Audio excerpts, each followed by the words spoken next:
Welcome back after the break. कई बार क्या होता है कि इंसान के पास वक्त नहीं होता है, कई बार उसकी टेप खत्म हो जाती है। It's all about time. तो चाहे वो जिंदगी की कहानी हो या जो शूटिंग की, इट्स ऑल अबाउट लाइफ। आपके हॉरोस्कोप में लिब्रा की बारी आ चुकी है और लिब्रन जो है वो 10th हाउस में वीनस के साथ जिंदगी को एंजॉय करने के मूड में लग रहे हैं। And this will be one of the best time. Shani की 7.5 है तो क्या हुआ, मंगल लगन में आया तो क्या हुआ, झगड़ा कर लेंगे और क्या होगा। तो ऐसे में थोड़ा सा टैक्ट और डिप्लोमेसी यूज करना सीखिए, बहुत जरूरी है आपके लिए। तीसरी बात है, दिस द टाइम आपने रियलाइज किया कि आपको थोड़ा सा अपने एजुकेशन को आगे बढ़ाना है। दैट मीन्स कोई भी ट्रेनिंग, कोई भी किसी तरह का knowledge will definitely help you to grow. वृश्चिक राशि यानी स्कॉर्पियो, प्यार और मोहब्बत में बिलीव करते हैं आप और आज कोई आप पे बिलीव करेगा। Very good. तो बहुत दिनों के बाद आज इजहार जो आपने किया था उसका इकरार हो जाएगा, ये क्योंकि शादी का भी वक्त चल रहा है। तो right thing at the right time. इससे पहले वाले लोगों को भूल जाएगा, they had a role to play. और 10th हाउस में भी कुछ रोल सन प्ले कर रहा है। दैट मींस बॉसेस आपको कहेंगे, बॉस अभी आपको, वो आपको बॉस कह रहे हैं, लीजिए कि आपका ये जिम्मेदारी है, ये बदल रही है, you have to do something totally different. तो एक्सेप्ट कर लीजिएगा। ओवरसीज ट्रैवलिंग भी आपकी हो सकती है and I think that will be good for you as well.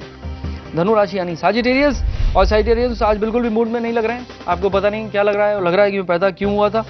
तो ऐसा मत सोचिए, पर्पस होता है। There is no coincidence in life, ऐसा कहा जाता है। सैटर्न मार्च 11th हाउस मतलब lot of gains would be coming because of your initiative, because of your hard work, which is a good placement to have.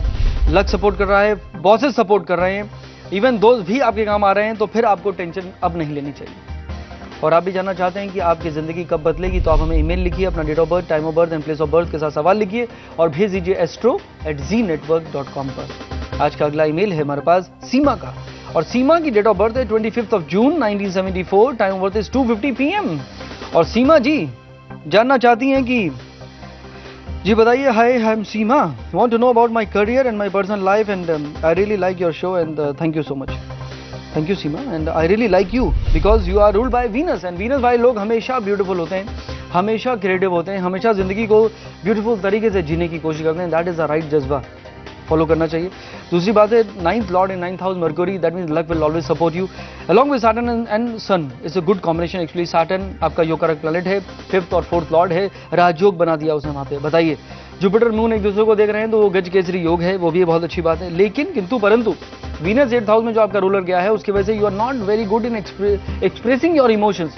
तो आप कब परेशान हैं और कब किस बात से आप नाराज हैं, ये बात किसी को पता नहीं चलेगी। तो फिर कोई कैसे समझेगा? एस्ट्रोलॉजर तो कोई है नहीं मेरी तरह की समझ जाए। तो राहु में शनि की दशा आपकी चल रही है फरवरी 2013 तक। उसके बाद राहु में मरकुरी की दशा शुरू होगी। जब भी मरकुरी आपकी जिंदगी में आया तो उसने कुछ अच्छा करने की कोशिश करी, लेकिन एक चीज का ध्यान रखिएगा कि राहु है डेबिलिटेटेड और मरकुरी नमाज में है डेबिलिटेटेड। तो ऐसे में किसी पे ट्रस्ट मत करिए, कोई लोन मत लीजिए, कोई रिस्क मत लीजिए। ये चीजें कुछ आपको करनी पड़ेंगी। अबाउट योर पर्सनल लाइफ में मैं जरूर कह देता हूं कि नीच का मंगल है आपका।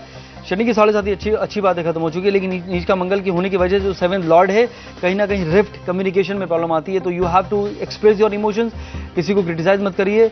एक बॉयफ्रेंड बनाइए, वो भी खुद के हस्बैंड को, आपकी जिंदगी यकीनन बन जाएगी बिकॉज टाइम है कन्फ्लिक्टिंग। तो ऐसे में अगर आप मेरी एडवाइस नहीं मानेंगे तो it will not be good for you. एक एमराल्ड पहनिए, एक डायमंड पहनिए, खुश रहिए। थोड़ा सा मेडिटेट करना अगर आप सीख गई सीमा जी तो जिंदगी बदल जाएगी। I wish you all the best. मकर राशि की बारी है और कैप्रिकॉर्न जो है आज वो ट्रैवलिंग कर सकते हैं, शॉर्ट जर्नी पे करिए, तो that will be good for you. वैसे तो मैं कहता हूँ हमेशा लॉन्ग वॉक पे या लॉन्ग ड्राइव पे चला जाना चाहिए, बहुत जरूरी है, हैंड इन हैंड।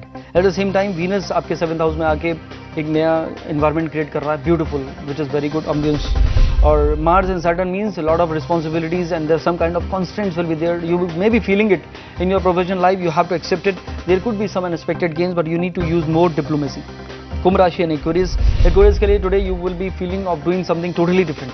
बदल डालूंगा मैं आज सब, लेकिन कहते हैं कि खुद को बदलो पहले, ये बहुत जरूरी है। तो change your approach. At the same time there would be different way of doing your thing because आपको आइडियाज दिए जाएंगे तो उनको एक्सेप्ट करिए। One has to be good listener. 2 कान इसीलिए हमें दिए गए हैं। और पार्टनरशिप भी आपकी डेवलप हो सकती है। राहु फोर्स तो कर रहा है कुछ बदलने का, बट थोड़ा सा इंतजार और कर लीजिए। मीन राशि यानी पाइसन के लिए आज ब्यूटीफुल दिन है और शाम भी उतनी ही ब्यूटीफुल होगी। कैंडल लाइट डिनर हो सकता है।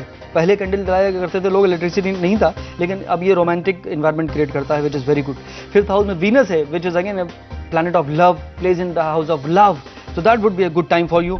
Eight the same time you need to be little bit more spiritual. ये अच्छा है, थोड़ा सा चैरिटी करना भी अगर आप सीख जाएंगे तो इट इज वेरी गुड। तो परमार्थ करिए इस लव लाइफ के अलावा, तो आई think that will be good for you. और आप भी जानना चाहते हैं कि आपके लिए और अच्छा क्या है ज़िंदगी में बदलने के लिए, तो आप हमें ईमेल लिखिए, अपना date of birth, time of birth and place of birth के साथ सवाल लिखिए और भेज दीजिए astro@zenetwork.com पर।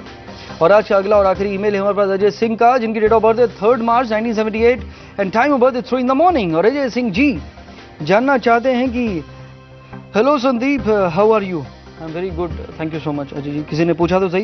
And please tell me about my future and about my married life. Very good, 34 years, very good. मैं तब कहता हूँ जब इंसान अपनी मैरिड लाइफ के बारे में पूछता है, क्योंकि शादी से पहले भी इंसान परेशान होता है और शादी के बाद भी ना जाने क्यों। 34 आपकी एज हो चुकी है अजय सिंह जी, 35वां साल चल रहा है। और देखिए, बात आपकी वाइफ की नहीं है, बात है आपकी सूर्य में राहु की दशा की, बात है चंद्रमा के वृश्चिक राशि में जाने की। तो ये 2 प्लैनेट आपके हॉरोस्कोप में हैं, जिसकी वजह से आप फंस गए। तो शादी आपकी किसी से भी होती, सरिता या सुष्मिता, सिचुएशन यही रहती। तो ऐसे में थोड़ा सा वक्त का इंतजार करिए। दिसंबर 26, 2012 में सन में जुपिटर की दशा आएगी, that will B a good time. Guru in 7th house, 2 शादी, 7th हाउस में मंगल मांगलिक है, 2 शादी, तो फिर बचा क्या? तो इसका मतलब आपके हॉरोस्कोप में प्रॉब्लम है। लेकिन किंतु परंतु 34 के आप हो चुके हैं, तो शादी अब 2 नहीं होंगी। तो अगर आपने ये वक्त निकाल लिया, थोड़ा सा जैसे मैंने कहा 26 दिसंबर और 14 जनवरी तक राहु का ट्रांजिशन आपके वृश्चिक राशि के ऊपर चल रहा है, ये वक्त निकलते ही सब कुछ ठीक हो जाएगा। वही वाइफ जिसको खाली अब आई और यू रह गया है, वहां पे लव दोबारा आ जाएगा and I think things will definitely change. तो कोई भी ऑप्शन आप मत देखिए लाइफ में। एक रूबी पहनिए, एक येलो सफायर पहनिए। अजय सिंह जी, बहुत ब्यूटीफुल है जिंदगी आपकी वाइफ की तरह, थोड़ा सा वक्त निकलने दीजिए, सब ठीक हो जाएगा। आई wish you all the best. और आप भी डिटेल्स अपने बारे में जानना चाहते हैं तो आप हमें ईमेल लिखिए, अपना date of birth, time of birth and place of birth के साथ अपना सवाल लिखिए और भेज दीजिए astro@zenetwork.com पर। तो आज के लिए बस इतना ही। दीजिए संदीप कोचर को इजाजत, कल फिर होगी आपसे मुलाकात। नमस्कार।